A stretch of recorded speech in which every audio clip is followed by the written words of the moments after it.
It's actually changed, and since the start of this year. I'm sure we'll go on to talk about the recent kind of acquisition for the company that I previously worked for, that I now work for. But today, as we are, the title's Group Director for Financial Planning. So I sit on a board of directors, of which I'm one of four. My job really is to provide insight as to all things kind of financial planning. Of course, yes, the wealth managers here, financial planners, are the ones that take a lot of the the praise and get the fancy job title. But there is a lot of divisions behind the scenes, a lot of support. Departments, resources, etc. My job's less to deal with them and more to deal with the financial planners. So on a day-to-day, I suppose it would be contact with the regional managers, of which I previously was in Switzerland.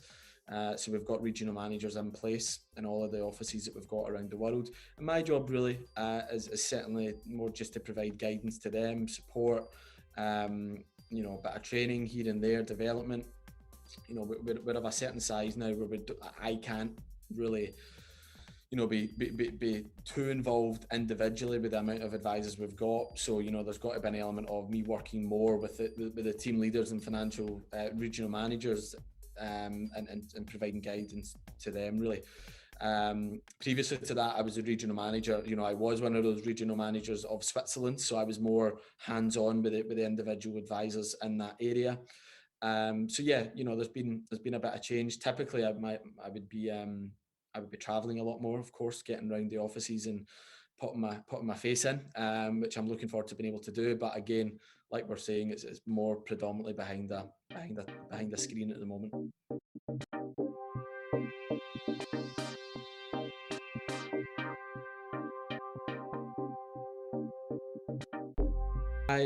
Geneva, so just next to Geneva Airport. Our offices are in a business centre, just next to the airport, a stone throw from the airport. So it's good for the commuting client, and it's good for the guys that are tripping back in and out of the UK to be with their families. So yeah, it's a convenient spot. Not so much over the last 12 months though, yeah? No, I've been more working from home. We've all had to accustomize ourselves to working back behind the screen a bit like this, but it's been a tricky period. But I've been quite impressed by how the company as a whole, and particularly my guys at the time at Geneva, we were pretty seamless in our transition to working from behind the desk and what is typically a very social job, meeting clients and going out and about to different businesses and coffee shops and lunches. It all changed very quickly. But yeah, listen, like all industries, we've had to adapt, and it's been fine. Hopefully it's coming to an end soon. It's interesting, isn't it? Because as somebody who travels, working on a title such as international investment, we do quite a lot of travel, or we have done in the past. But the way that we've been able to adapt and doing things like this would have been a face-to-face interview with me, with carrying a camera and setting it up and us having the chat that way, with lights as well and microphone on you. I think the world has adapted and it's changed. How much do you think it's changed and will stay the same as a result of COVID in your role? Do you think your role will become more of a hybrid role? You'll do lots of this sort of stuff with clients still, or do you think you'll just go back to normal? It's a good question. I think it will change. Obviously, I can really only speak for my sector really that I'm in. I think there'll be a lot of businesses out there that will look at productivity and how people have adapted to working from home. Certainly I can only speak for Skybound, but productivity after the initial kind of dip, when clients were having to get adjusting to homeschooling and all that, it's been pretty fine. It's been pretty consistent. I think there will be businesses that will look at the need for, particularly in places like Geneva and Dubai and America where we are. I think they're probably looking at their P&L and looking at that fixed cost of rents and office space, whether or not there's a need for X amount of manned offices, perhaps not. So I think from our company, I would be more than comfortable having people that have with young families, for example, that are wanting to, as you say, kind of come back on a more hybrid role. working from home and getting on with it, really. I think the client appetite will have changed, hopefully. People are more comfortable having dialogue with financial advisors or wealth managers, divulging information which, let's be honest, is personal. That was typically something that was easier to do in person, because you had that human interaction and contact. There's a trust element there, but I think everyone's had to adapt, and I think it will probably change how most businesses, certainly in our sector, work moving forward.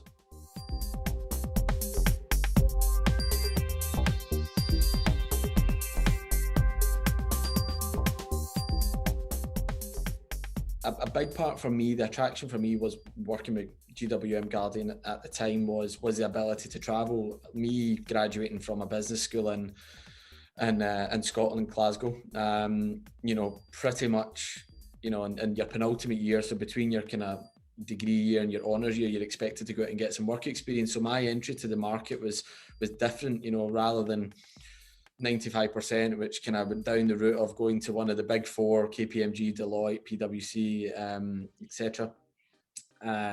My brother-in-law at the time was working for the company, and he'd said, look, how do you feel about, we're looking at getting an intern over, the first intern in the company's 20 odd year history. It's an avenue the company want to go down. And I thought, you know what, it's a bit of a risk.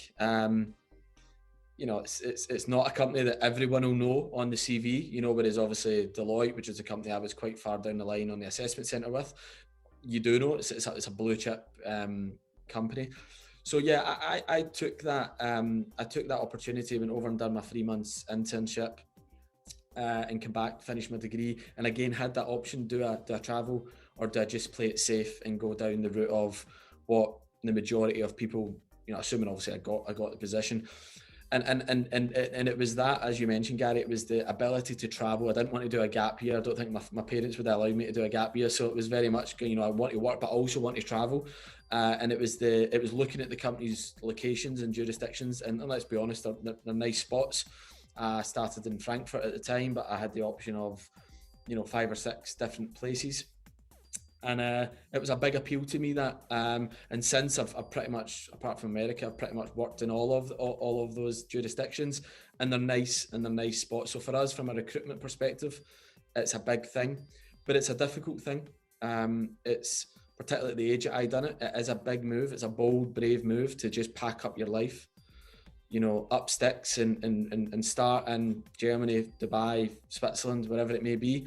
So it's not all upside. You do get your moments. You do get your moments of being homesick. You miss a lot. I missed a lot of my young nephews and whatnot growing up, and weddings and funerals and everything else that goes with it.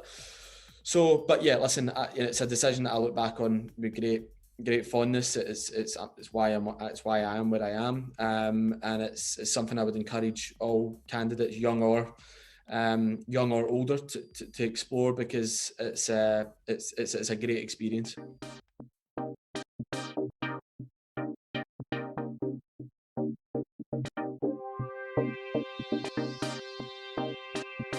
Listen, I think before we go on to talk about where the company is now, I think it's really important, to mention that, Guardian GWM was a big part of my development personally. Skybound and GWM, started speaking to each other on the basis that Skybound Capital, expressed an interest in the GWM group off the back of them doing a lot of things right, personnel, staff, offices, licenses in multiple jurisdictions. Typical, licenses that aren't easy to acquire, which we had, a big client bank of in excess of $1 billion US, etc. So we were a very obvious, attraction to a company like Skybound Capital that were looking to get into the wealth management sector. So I think it's important to mention that. That being said, we are under new ownership now, and it's been extremely impressive. I've been personally really impressed. This is not a rebranding exercise. This is not a marketing exercise. This is, we are trying to change the way that we do things already. We've received a lot of changes, a lot of financial backing. We've opened offices in different places in a year, typically in 2020, which was, very, very challenging. We opened, our our Skybound Academy in London. A second office in the UK in Sheffield. Zug expansion in Switzerland, and a second office also over in the States in Nevada to add to our Miami office. So it's been refreshing. There's been a lot of new ideas brought on. Obviously, the board's got a different makeup to it now as well. There's been significant changes, significant investment to both our client proposition and also our employee proposition. The one thing that I've noticed personally as an employee of Skybound Wealth Management is their mantra from the beginning has always been becoming the employee of choice in the sector which we operate, and that's been evident from day one, really. We are looking at raising the industry benchmark in the space that we operate, and you can already see changes in place that are not only assisting that and enhancing the employee proposition for existing and new or future candidates, but also the upgrades to the client proposition as well has been quite significant.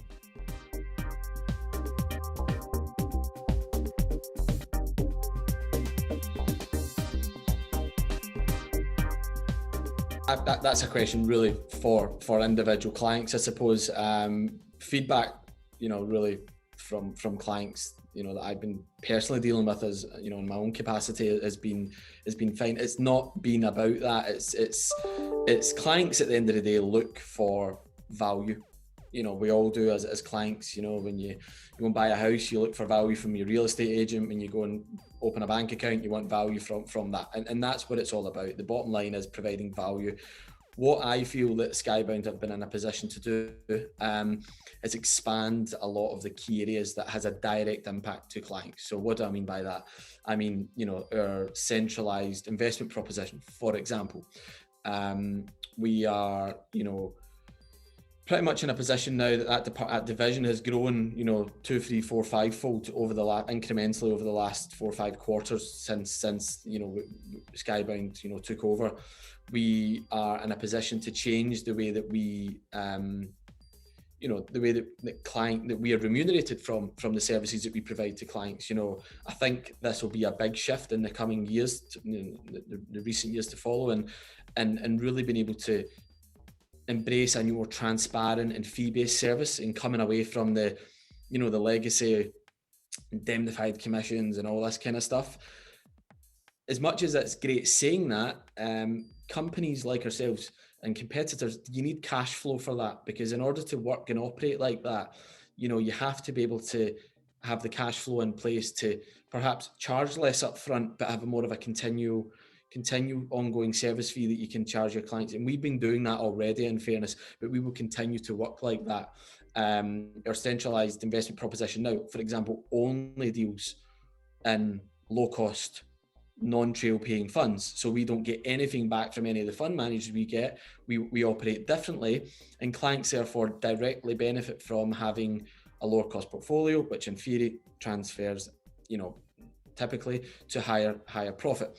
So things like that and upgrades like that, ultimately are what a client looks at, whether it's GWM, Skybound Wealth Management. The relationships have been maintained. Pretty much all of the staff has been retained, certainly on an advisory level. So there's been that continuity of advisor, but just with behind the scenes having, slightly bigger and better services available. Property division that we've now got, that's been really well received in the market, which we've been able to put a lot of funding behind, opening different offices in different areas, strategic ops, etc. So so far it's been very well received by clients, kind of old and new. That's a good answer. I like I was just about to say this deal kind of went through right in the middle of a global pandemic, right in the middle of the BOD 49 changes coming in the United Arab Emirates. What a time to be getting into that industry. But also I think it's I think you made an interesting point there about the way that advisors are remunerated. This isn't just Guardian, it's across the board. there is a real there has been a real sort of shift. How's that kind of and you said that people have stayed on board. It happened in the UK, obviously, you know this. You look back at history with the RDR stuff, and it happened in the UK, and 5 years, 10 years down the line, the feedback from the advisory community is now that they're earning more than they earned when it was under the old commission structure. Clients are happier, and you know, everything seems to be reasonably rosy on that front. How is it looking internationally? You know, are you finding that that people are able to earn the same amount of, you know, the same sort of money, and the clients are happy? How's it all working under this Pod 49 setup in Dubai and elsewhere? I think the key word that it comes back to is transparency. I think there's much more transparency, and that's been driven quite rightly so by the regulators, you know, and the, you know, various jurisdictions.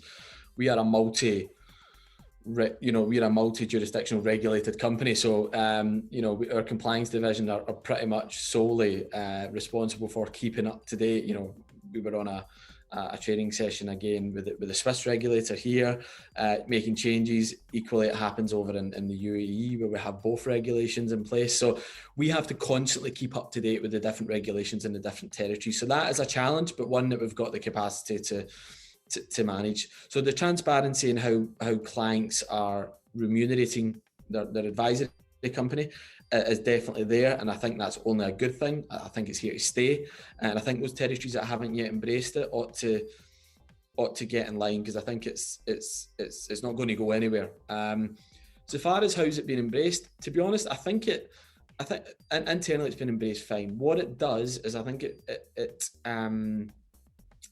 it encourages the right type of people. It encourages people that aren't in this industry to make a quick buck. You know, get rich quick and you know, fly into Dubai, spend 2 years and get back to the UK, you know, to clear debts or whatever it may have been. It encourages people that are here to do the job right and are here for the long term.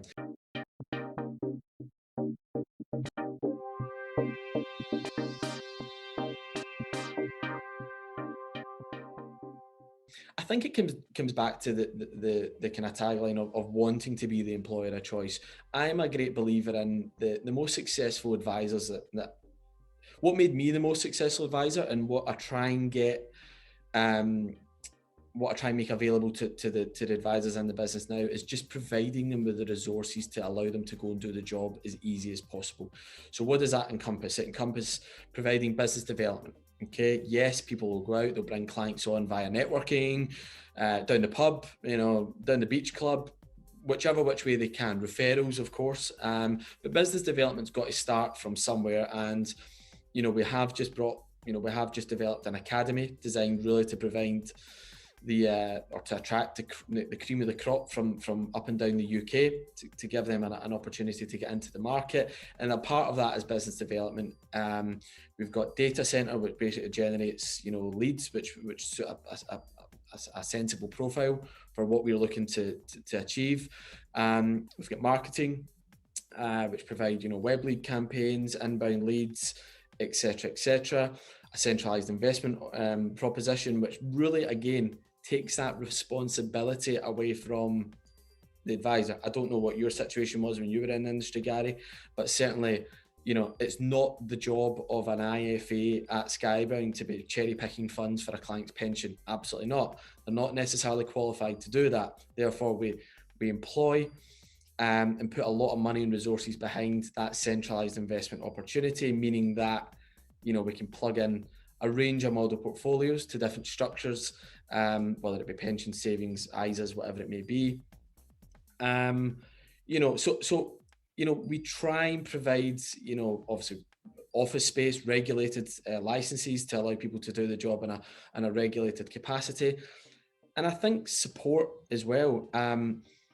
You know, I've had a lot of support in my journey throughout my progression from pretty much the guy that was making coffee for the guy that made the tea, and now sit on the board of directors. I think when I'm interviewing anybody, irrespective of their age or what their background is, I think the company stands for, you know, there's a true theme of meritocracy across the board.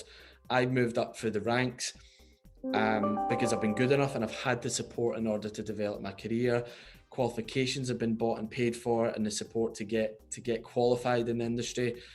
And I think that's a key thing. People want to get ahead, they want to rise up through the ranks in the industry. And I think you're talking to somebody that's a true example of that. And not just me, but across the board.